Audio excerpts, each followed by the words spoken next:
What's up, data folks? Are you confused by all these terms in terms of data architecture these past years? Data warehouse, data lake, lakehouse, sea house.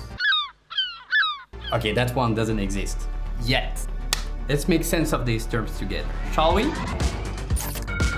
Data warehouse is a concept born in 1980s, and by Wikipedia definition, it is a central repository of integrated data providing a common data model regardless of the data source. The first part makes sense of itself. You want your data all in the same place to explore them, transform them, and get insight from them. The second important point is data model.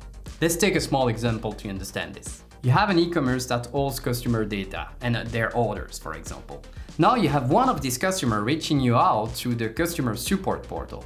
Usually in Backstage, the customer support application is an entirely different beast and doesn't hold all the customer information. However, you want to answer multiple questions like, for example, what's the ratio between the number of orders and the number of requests per user? In that context, you will need to cross the data, join them, and have a defined model to identify in a unique way a customer. The more the data sources you have, the more the model will be important. Common strategy for data modeling to be aware of are dimensional modeling techniques by Kimball, Star or Snowflake schema, and more recently, Datavault. If you want to dive more into these, check out the links in the description. Well, what technology can I use for a data warehouse? Well, there is specific database designed for analytical usage that involve complex query, computation at scale, but no low latency requirements in terms of query response. We are talking here in terms of seconds to minutes. These databases are called OLAP, which stand for All Level Assessment Program. Don't look at me like that, of course I'm pranking you. It stands for Online Analytical Processing. A few examples of modern analytical databases are Google BigQuery, AWS Redshift, Snowflake, and Firebolt. Something worth to mention is that we tend to abuse the word data warehouse, and as you can see, it's more than just the technology behind it, but also refer to an architecture concept. Alright, let's go to the lake! Data lake by AWS definition is a centralized repository that allows you to store all your structured and unstructured data at any scale. First part makes already sense, déjà vu, and the second interesting part of the definition are structured and unstructured data and at any scale. Data lake was an answer to solve the challenge we had with analytical database standing on a single machine. Hadoop or HDFS and Spark introduced distributed storage and distributed computing, which allow us to go to the moon and scale both our data storage and data computation.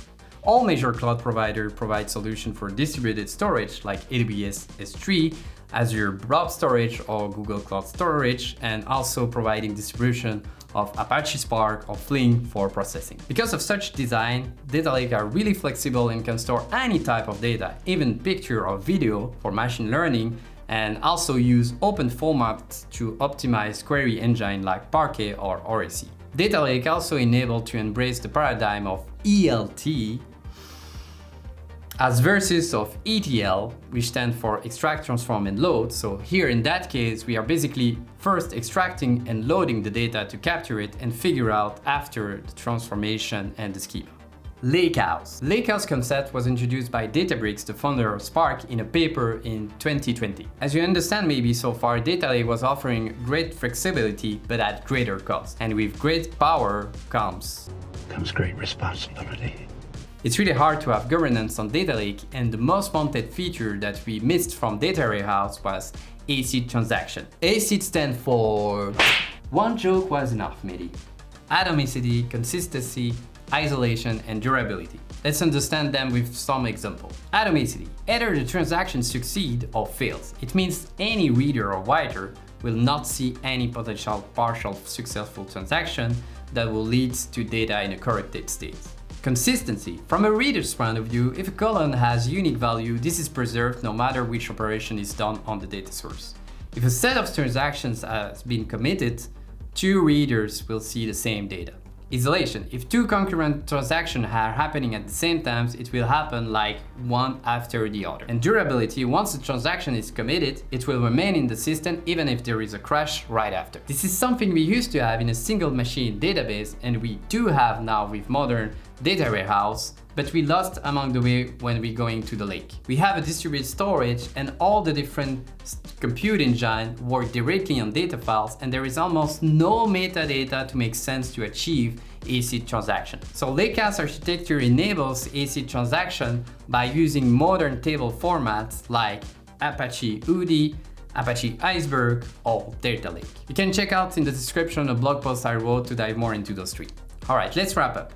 Data warehouse refer to data architecture concept that includes data modeling and are using OLAP database for this workload. Data lakes separate the compute and the storage, performing at scale in a distributed way, leveraging open format but offer great flexibility but lacks of features like ACID for proper governance. Lakehouse is the next-gen data lake architecture and use specific table format to achieve ACID transaction. Now here's the trick. Modern data warehouse like BigQuery or Snowflake, they do separate compute and storage behind the scene, and they enable you to run at scale.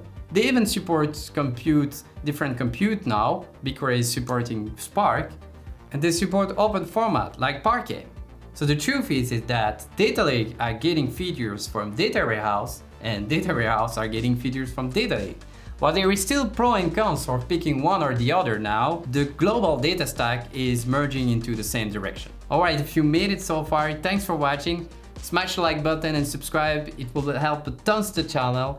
And don't hesitate to follow me on Medium or LinkedIn for written content. And may the data be with you.